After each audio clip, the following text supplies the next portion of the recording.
Bienvenue à votre émission, le septième ange et la septième trompette, une émission basée sur l'analogie des événements eschatologiques. Alors aujourd'hui, moi, votre frère Resh Congo, nous allons répondre à une question qui nous est posée, et à savoir qui sont les quatre êtres vivants ainsi que les 24 veillards. Donc la question c'est qui sont les quatre êtres vivants ainsi que le 24 veillards. Donc je vais pour la première fois d'abord lire où on nous parle des quatre êtres vivants et des 24 veillards, mais après la lecture, on va expliquer par la grâce de notre Seigneur Jésus-Christ. Donc nous prenons Apocalypse 4, à partir de 1, nous allons descendre au moins jusqu'à 9 pour mieux comprendre ce que ça veut dire. On dit qu'après cela, je regardais et voici, une porte était ouverte dans le ciel. La première voix que j'avais entendue, comme le son d'une trompette, et qui me parlait, dit, monte ici et je te ferai voir ce qui doit arriver dans la suite. Aussitôt je fus ravi en esprit et voici, il y avait un trône dans le ciel et sur ce trône, quelqu'un était assis. Celui qui était assis avait l'aspect d'une pierre de jaspe et de sardoine et le trône était environné d'un arc-en-ciel semblable à de l'émeraude. Autour du trône, je vis 24 trônes, et sur ces trônes, 24 veillards assis, revêtus de vêtements blancs, et sur leurs têtes des couronnes d'or. Du trône sortaient des éclairs, des voix des tonnerres, et devant le trône brûlent 7 lampes ardentes qui sont les 7 esprits de Dieu. Il y a encore devant le trône comme une mer de verre semblable à du cristal au milieu du trône, et autour du trône, il y avait 4 êtres vivants remplis d'eux, dedans et derrière. Le premier être vivant est semblable à un lion, le second être vivant est semblable à un veau, le troisième être vivant à la face d'un homme, et le quatrième être vivant à la face d'un aigle qui vole. Les 4 êtres vivants ont chacun 6 ailes et sont remplis de tout et de dedans. Ils ne cessent de dire nuit et jour, Saint, Saint, Saint est le Seigneur Dieu, le Tout-Puissant qui était, qui est et qui sera. On peut d'abord s'arrêter à partir de 8. Donc, je disais, je vais lire un préalable. Donc, ceci est un préalable, le verset qui parle, qui présente les 24 êtres vivants et les 24 veillards ainsi que les 4 êtres vivants. Donc, c'est d'abord un préalable qui les présente. Maintenant, la question qui va se poser, qui sont ces 24 veillards d'abord, parce que nous allons commencer par les 24 veillards. Alors, ici, vous comprendriez que on présente un aspect que je voudrais dès le départ que nous puissions vraiment nous focaliser là-dessus. On présente un aspect, on présente d'abord un trône et un homme qui est assis. Déjà ce trône-là, lorsqu'on va prendre par exemple à partir de 2 jusqu'à 4, okay, on verra que là on présente un autre trône, mais ce trône-là n'appartient pas aux 24 veillards de s'asseoir dessus. Donc ça c'est déjà notre Seigneur Jésus-Christ qui est sur ce trône pour aller directement au but. Donc on va s'en passer rapidement. Maintenant pour revenir, on montre encore 24 trônes et on montre 24 veillards qui étaient assis sur ce trône. Maintenant, avant d'aller, parce qu'on ne peut pas expliquer l'Apocalypse par l'Apocalypse lui-même, non, ça sera une grave erreur. Donc, avant déjà d'aller prendre les autres versets, parce que Dieu, qu'est-ce qu'il a fait? Dieu, lorsqu'il emmène le livre de la révélation, de l'Apocalypse, si on peut l'appeler comme ça, qu'est-ce qui se passe? Il ne l'avait pas seulement emmené à cette époque. Non, il l'avait emmené aussi à une autre époque où nous n'étions pas sur terre. Il y avait des ascendants qui sont les prophètes qui sont passés. Alors ces ascendants, dans des dispensations, c'est-à-dire la loi, ok, le temps de la loi et le temps de la grâce où nous sommes, Dieu a prélevé, sinon il a choisi parmi, ok, de ces personnes de ces 2 temps, une personne à qui il va révéler une grande partie de la révélation des choses à venir avant la destruction des temps. Or, dans l'ancienne alliance, qu'est-ce que Dieu avait fait? Il avait pris Daniel, Ok, si vous lisez tous les livres de Daniel, vous allez comprendre. Il avait pris Daniel qu'il avait élevé un peu plus pour lui montrer la majorité des choses qui vont arriver. Mais comme Dieu est bon, il ne peut pas tout donner à un seul homme. Il avait à cette époque aussi donné à certains comme Ézéchiel, on peut dire, à certains aussi, on peut prendre certains livres comme des Lévitiques et autres. Donc, il avait aussi donné d'autres portions à d'autres, mais il y avait une personne à qui Dieu avait plus donné à cette époque, c'était Daniel. Maintenant, dans la nouvelle alliance où nous sommes, vous allez comprendre qu'il avait élevé Jean, l'apôtre Jean, à qui Dieu avait donné une grande partie de la révélation des choses à venir. Mais comme Dieu est bon dans sa manière d'être, qu'est-ce que le Seigneur va faire, justement? Il donnera aussi aux autres. Vous allez voir Paul aussi va en parler. Vous allez voir les Pierre, vous allez voir les Jacques et les autres aussi en donner quelques exemples. Et le Seigneur Jésus-Christ lui-même, lorsqu'il est venu, il y a certains détails qu'il a donnés. Donc, du coup, moi, j'ai pris le livre de l'Apocalypse, mais je ne peux pas m'atteler sur le livre de l'Apocalypse pour expliquer les 24 veillères d'abord pour un premier temps. Alors, donc, je disais, pour revenir à ce que nous disions dans Apocalypse 4, le Seigneur, qu'est-ce qu'il fait? Il emmène Jean, l'apôtre. Jean va voir 24 trônes avec 24 veillards dessus, revêtus des vêtements blancs. Un aspect vraiment très, très, très spécifique qu'on va s'atteler tout à l'heure. Alors, déjà, certaines personnes disent que non, les 24 vieillards, ce sont des puissances. Je dis qu'ils sont à côté. Ils disent que les 24 vieillards, ce sont des anges. Là aussi, je dis totalement qu'ils sont totalement à côté. S'ils disent que ce sont des hommes qui vivront sur la terre, ont été élevés, je veux dire, gloire à Dieu, là c'est bon. Mais s'ils disent que ce sont des hommes depuis la création qui ont été toujours de la forme invisible, alors je dis qu'il y a erreur. Parce que cette place-là n'est pas réservée à Michael, cette place-là n'est pas réservée aux autres anges, mais c'est réservé à d'autres types d'anges qu'on va découvrir tout à l'heure. Il faut savoir déjà une chose, c'est pas pour rien que Dieu va nous créer à son image. Avant d'aller plus loin, c'est pas pour rien que Dieu va nous créer à son image. Or, il n'y a que Dieu et ceux que Dieu a créés à son image qui ont le droit de s'asseoir sur le trône. Parce que lorsqu'on monte le trône, on présente le jugement. Or, Dieu a dit, ne savez-vous pas que vous, les saints, vous allez juger le monde? Or, Dieu va donc, à part lui, il va présenter justement ces personnes qu'il a fait à son image, que nous allons juger le monde. Donc, déjà, si on va dire il n'y a pas de jugement sans trône. Déjà, il faut le comprendre, Dieu ne peut pas établir ses enfants faits à son image sans justement les donner un trône où il va s'asseoir pour juger. D'ailleurs, Dieu l'a dit, le jour du millénium, ça c'est un autre chapitre, mais je préfère fermer la parenthèse. Alors donc déjà, Dieu présente que non, là il y a un problème parce qu'il n'y a que Dieu et ceux qu'il a fait à son image qui ont le droit de s'asseoir sur le trône. Bien évidemment que le trône de Dieu est le trône le plus élevé. Vous allez remarquer même dans sa félicité, là-bas, Dieu a un trône et on montre aussi les 24 veillards à côté de Dieu qui ont des trônes. Et c'est très important, on montre aussi les vêtements qui représentent une certaine manière de faire et de marcher, et des vêtements blancs qui représentent la sainteté. Or, Dieu a dit, il est saint, nous, tel qu'il est, nous le sommes aussi. Aussi dans la puissance du jugement, aussi dans la manière d'être, puisqu'il nous a fait à son image. Donc ici, c'est déjà, on va exclure la compréhension de dire, la mauvaise compréhension de dire que ce sont les anges qui sont assis sur le 24 trônes. C'est déjà faux. Là-bas, on dit 24 vieillards. Encore, on donne encore l'identité de vieillard. Or, vieillard, c'est quelqu'un qui aurait vécu que son corps a atteint un certain processus d'évolution, ok? Son corps, physiquement d'abord, a atteint un certain processus d'évolution. Et justement, cette personne-là va atteindre des cheveux blancs. On dira un vieillard, c'est celui physiquement qui a atteint les cheveux blancs. Donc déjà, avec cette petite parenthèse-là, ce n'est pas des anges qu'on parle. Bien évidemment qu'on parlera aussi vieillard spirituellement, mais d'abord vieillard est donné avec la description du physique corporel. Donc déjà ça, on va comprendre, on va exclure déjà les gens à cette hypothèse avant d'aller un peu plus loin. Alors vous allez comprendre, pour les 24 vieillards, chaque chose que Dieu présente au livre de Révélation est regorgée par beaucoup de détails de révélation.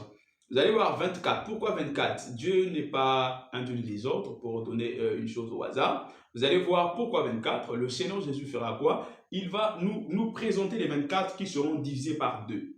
Les 24 qui seront divisés par 2, c'est-à-dire d'un côté on a 12 et d'un côté on a 12 et les deux seront 24. Pourquoi? Dieu va présenter ici deux alliances. Pourquoi il va diviser par deux? Il présentera deux alliances. L'ancienne alliance qui fera une partie de 12 et la nouvelle alliance qui fera aussi une partie de 12 qui fera 24. Maintenant, la question de savoir de quelle manière Dieu va joindre et comment ça la séparation de ces 24 qui fera 12 justifiera justement l'ancienne et la nouvelle alliance sur ce que nous présente les 24 VA. Lorsque nous allons partir dans le livre de Genèse 29, Genèse 30, vous allez voir que là-bas, la Bible va nous présenter plutôt Jacob, ok, et ses enfants. Vous allez voir que la marche d'Abraham, d'Isaac et de Jacob, c'est d'abord une marche prophétique dans Genèse 12, si on peut aller voir. Vous comprenez là-bas que Dieu a dit à Abraham, il a promis à Abraham quelque chose qui n'avait rien seulement à voir avec la terre, mais aussi avec le ciel à venir.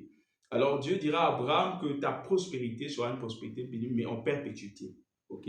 Prospérité bénie en perpétuité. Et Dieu fera de sa descendance son peuple. Et quand Dieu parle de peuple, il ne veut pas seulement dire le peuple céleste qui sera avec lui, non, et sur la terre et dans le ciel qui sera avec lui. Voilà déjà. Et vous allez comprendre que plus tard, le nom qui a été donné au petit-fils d'Abraham, sinon il faut dire d'abord Abraham, Isaac et Jacob, le petit-fils d'Abraham qui est Jacob, selon la promesse de Dieu, le nom qui lui avait été donné par son père Isaac a été totalement changé. A été totalement changé par le Seigneur lui-même qui ne va plus cette fois-ci l'appeler Jacob, mais qui va l'appeler Israël. Donc ça représente déjà son peuple. Dieu lui montre que Israël, Jacob, qui était Jacob, n'était pas seulement une personne quelconque, mais sur lui, il y avait une charge plus élevée, une mission plus élevée, une tâche plus élevée. Et justement, donc Dieu va commencer à appeler Jacob par Israël.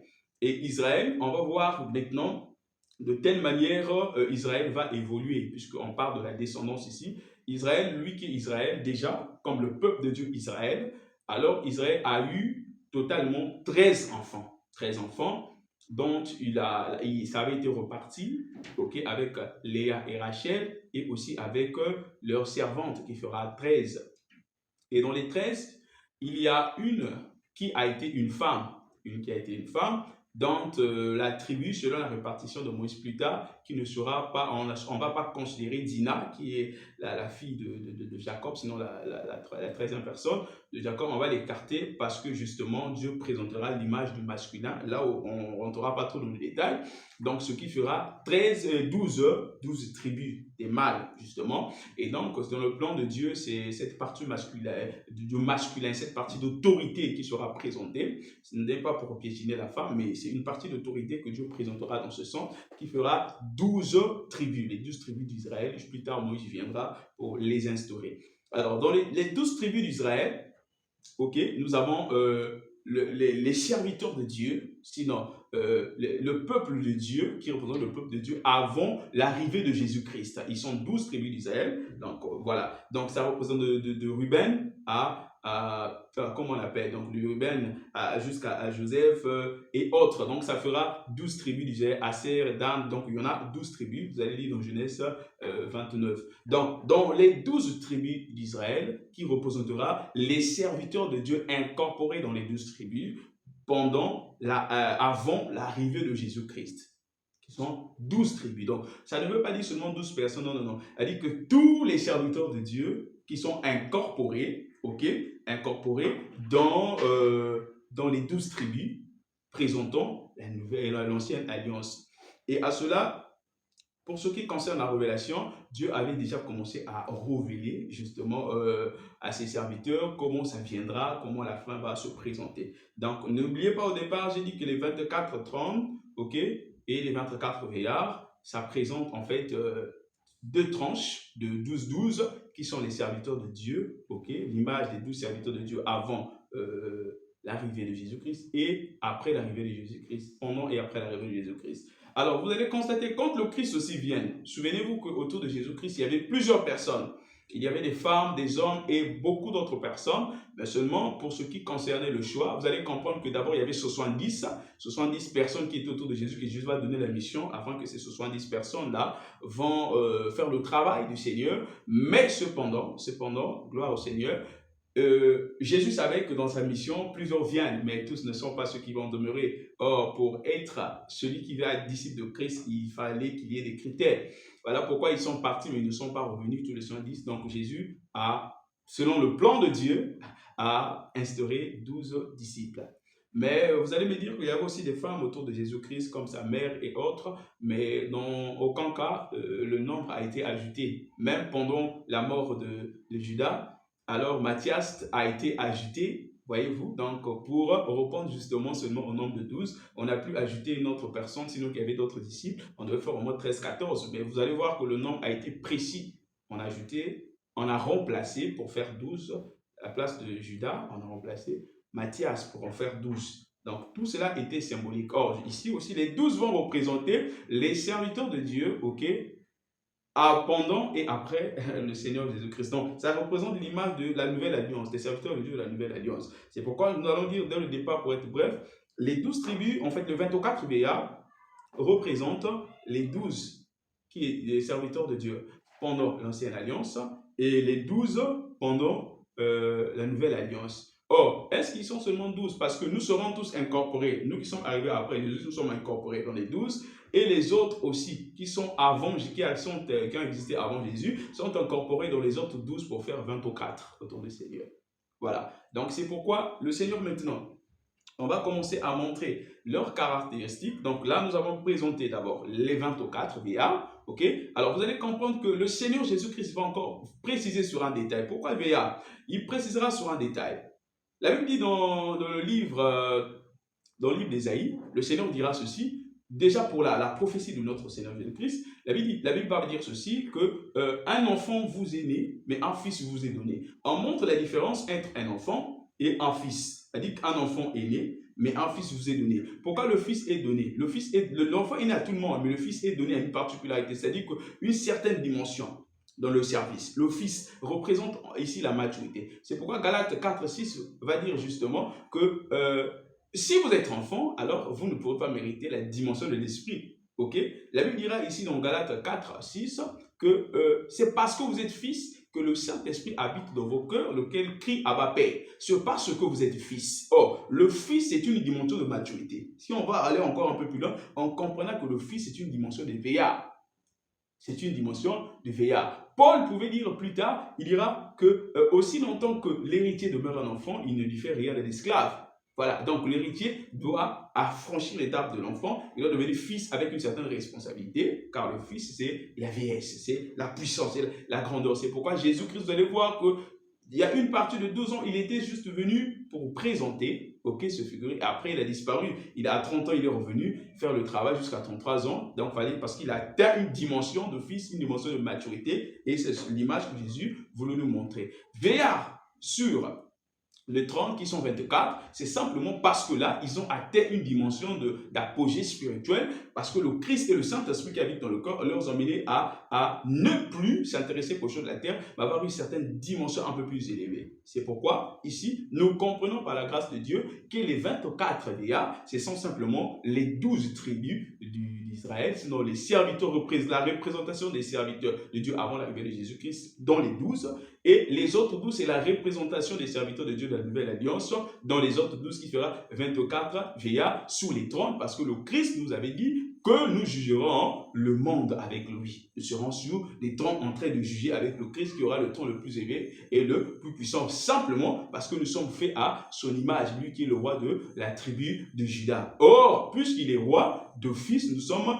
de princes. Or, le prince aussi est sur un trône à côté de son père. Ou qui sont les 4 êtres vivants. Justement, on vient de comprendre sur les 24 VA. Alors, les 4 êtres vivants, la Bible nous dit ici, nous repartons rapidement dans le livre d'Apocalypse, ok? Si nous repartons rapidement dans le livre d'Apocalypse 4, nous allons comprendre quelque chose sur Apocalypse 4. Je vais relire encore cette partie-là pour justement nous permettre, nous les frères et sœurs, de comprendre la dimension. On va dire sur les 4 êtres vivants, on dit, le premier être vivant est semblable à un lion, ok? Le second être vivant est semblable à un veau, et le troisième être vivant à la face d'un homme, ok? Veau, homme, lion. Et le quatrième être vivant est semblable à un aigle qui vole. On présente 4 animaux. Le lion est l'homme, l'aigle qui vole, on présente le veau. Ce sont les 4 caractéristiques. Alors, ici, certaines personnes, ok, disent que non, ce sont des forces aussi, les 4 êtres vivants, ce sont des forces justement autour du Seigneur. Non, non, non. Pourquoi ce ne sont pas des forces? Parce qu'en bas, nous allons voir ce que Dieu va citer à partir de verset 8. Il dit, les 4 êtres vivants ont chacun 6 ailes et ils sont remplis d'eux en dedans et en dehors. Ok? Ils ne cessent de dire jour et nuit, sans cesse. Or, les forces, leur travail, ce n'est pas l'adoration. Amen. Dieu se plaît de l'adoration des hommes faits à son image, de ses créatures. Voilà, ça c'est déjà une partie qu'on va écarter encore, que les 4 êtres vivants, ce ne sont pas des forces en tant que telles, parce que j'ai suivi certaines personnes dire que ce sont des forces, des puissances. Non, non, ce n'est pas des puissances, c'est une autre dimension. Parce que ici, les 4 êtres vivants, ils sont en train d'adorer le Seigneur. Plus tard dans l'Apocalypse, vous allez voir que là-bas on dit les 24 êtres vivants, et les 24 vieillards et les 4 êtres vivants sont dans l'adoration. Vous allez voir que qu'est-ce qu'ils disent nuit et jour, sans cesse est le Seigneur Dieu le Tout-Puissant qui était, qui est et qui vient. Ok? Quand les 4, on dit à partir de 9, quand les 4 êtres vivants rendent gloire et honneur et action de grâce à celui qui est assis sur le trône et à celui qui vit au siècle des siècles. Les 24 vieillards se prosternent devant celui qui est assis sur le trône et il adore celui qui vit des siècles des siècles. Ouais. Donc ici, on présente que les 4 êtres vivants et les 24 vieillards sont en train d'adorer auprès du Père, sont en train de chanter des cantiques auprès du Père. Est-ce que ici encore ça veut dire quoi? Ça semble être comme paradoxal, ça semble comme une monotonie ici après l'explication, mais ce n'est pas cela. Parce qu'il dit, on présente les 24 vieillards et les 4 êtres vivants sont en train d'adorer le Seigneur, sont en train de chanter des cantiques pour la gloire de Dieu, sont en train de rendre grâce au Seigneur. Mais qui va rendre grâce au Seigneur? Ce n'est pas une force, bien aimé. Or, Dieu dit, au livre de Psaume, il dira que toutes les nations viendront se prosterner pour rendre grâce à son Seigneur. Or, quand Dieu dit toutes les nations, il ne s'agit pas ici seulement, il ne s'agit pas ici seulement des nations physiques, mais aussi spirituelles. Là n'est pas le sujet, je ferme la parenthèse. On va revenir, pour mieux expliquer les 4 êtres vivants, il faut connaître leurs caractéristiques. Alors, nous allons justement rapidement au premier. Or, je ne peux pas expliquer, ok, les 4 êtres vivants sans consulter un des serviteurs de Dieu que le Seigneur Jésus-Christ avait aussi révélé ces choses avant. Parce que les choses qui sont dans l'Apocalypse, le Seigneur avait donné des indices de ces choses-là dans l'Ancienne Alliance aussi, avec les serviteurs qui sont passés avant, qui représentent dans les 24 vieillards, les 2 serviteurs de Dieu avant l'arrivée de Jésus-Christ. Dieu leur avait commencé, parce que c'est le même esprit, son Esprit Saint, avait commencé déjà à donner ces indices. Justement, avant d'aller plus loin, nous rappelons que l'Apocalypse présente ces 4 êtres vivants comme étant, ok, comme étant l'un a le visage d'un lion, au visage de l'aigle qui vole, au visage d'un homme et au visage du veau. Déjà, avec chacun avait des ailes, 6 ailes ici. Maintenant, lorsqu'on va aller cette fois-ci dans le livre de Ézéchiel 1, je vais le livre de Ézéchiel 1, pour un peu plus d'éclaircissement. Ézéchiel 1. Et si nous prenons à partir de verset 10, la Bible dit ceci. Bon, on va monter un peu plus haut pour que vous puissiez un peu avoir l'idée, ok, sur ce que je vais dire. On va monter un peu plus haut. Il dit, la Bible dit ceci dans Ézéchiel 1,4. Et je regardais et voici, je vis du septentrion un vent impétueux, une grosse nuée et une gerbe de feu, ok, qui répandait de tous côtés une lumière éclatante, au centre de laquelle brillait comme un l'airain poli, sortait du milieu de feu. Au centre encore apparaissaient 4 animaux. Voilà, Ézéchiel aussi, Dieu l'avait montré déjà sur la félicité de Dieu, les choses à venir. Il dit, il y avait 4 animaux dont l'aspect était une ressemblance humaine. Une ressemblance humaine. Déjà ici, ça nous écarte la possibilité de croire que ce sont des puissances. Parce que ici, Ézéchiel va commencer à donner d'autres informations, qu'il y avait une ressemblance humaine. Et on va dire, chacun d'eux avait 4 faces. Donc, dans les 4, ici, les 4 êtres vivants que Ézéchiel va voir, chacun d'eux avait 4 faces. Mais dans Apocalypse 4, la Bible dit que chacun avait un visage qui lui est propre. Mais ils avaient 6 ailes chacun, ok? Maintenant, ici, on dit que ces 4 êtres vivants, chacun d'eux avait 4 faces. C'est-à-dire ici, de l'autre côté, à droite et derrière, chacun avec 4 faces. Et qu'est-ce qu'il va ajouter encore? Souvenons-nous qu'il y avait aussi une forme humaine. Donc, chacun d'eux avait 4 faces et chacun d'eux avait 4 ailes. Donc là, justement, on présente maintenant 4 ailes. Ce n'est plus 6 ailes, mais 4 ailes. Ce n'est plus 6 ailes comme l'Apocalypse, mais 4 ailes. Là-bas aussi, ce n'est plus qu'un visage, mais ici, 4 visages pour les 4 êtres vivants. On va aller encore. Il dit, leurs pieds étaient droits et la plante de leurs pieds était comme celle d'un veau, d'un pied de veau. Ah, donc, on commence à présenter déjà, ok? On sort de là un caractéristique sur les caractéristiques données dans les 4 êtres vivants du veau. Il dit, chacun d'eux avait 4 pattes, mais ils avaient la forme humaine, mais les pieds étaient comme les pieds du veau. On commence à assembler tous ces détails-là. Ok? Alors, leurs pieds étaient droits et leurs pieds étaient comme, voilà, du veau. Et ils étincelaient comme de l'airain poli. Ils avaient des mains d'homme. Voilà, les 4 êtres vivants avaient des mains d'homme sous leurs ailes et sous les 4 côtés. Ok? Et tous les 4 avaient leur face et leurs pieds et avaient leur face et leurs ailes. Tous les 4 avaient les ailes et leurs faces. Leurs faces étaient jointes l'une à l'autre. Donc, leurs faces étaient collées l'une à l'autre. Ils ne se tournaient point en marchant, mais chacun marchait droit devant lui. Mais puisque là, on nous dit que ces 4 êtres vivants avaient déjà 4 faces, ça veut dire qu'ils peuvent voir là, derrière, à gauche et à droite, ça veut dire qu'ils ne peuvent pas avoir la possibilité de se tourner. Ils avaient les mains partout et les ailes, 4 ailes. Mais s'ils pouvaient aller devant, ils pouvaient. Donc, ils étaient vigilants. Là, qu'est-ce que Dieu veut nous prouver? Une certaine vigilance. Ici, le diable ne saurait tromper, une vigilance sur les 4 éléments qu'on nous présente qui sont déjà des hommes, ok? Avec une dimension d'autorité que Dieu leur avait donnée. On va maintenant au verset 10 où on commence à nous parler de leurs caractéristiques. Il dit, quant à la figure de leur face, ils avaient tous une face d'homme. Donc, déjà, tous les 4 avaient tous une face d'homme, tous avaient une face de lion. Donc, dans les 4 faces qu'on nous a dit, de chacun, face d'homme, face de lion, ok? Tous une face d'homme, tous avaient une face de lion à droite. Donc, ici, par exemple, à droite, la face de lion, ok? Tous avaient une face de bœuf à gauche, face de bœuf. Sinon, le veau, donc bœuf, veau, c'est justement la même chose. On va présenter de ce côté-là, comme Apocalypse dit. Ici, on nous détaille. Et tous avaient une face de l'aigle. Donc, la face d'homme, face de l'aigle, face de lion, face de veau. Tous les 4 êtres vivants. Vous voyez, bien aimé, déjà ici, comme je l'ai dit tantôt, Ézéchiel nous donne une présentation claire de ce que l'Apocalypse nous a donné, qui va venir nous donner. Sinon, on va compléter les détails. Or, les 4 êtres vivants que l'Apocalypse va présenter, que chacun avait son visage distinct, en fait, en réalité, n'avaient pas totalement ce visage distinct. Chacun avait une particularité qui était dans l'autre. Les 4. Tous les 4 avaient 4 visages.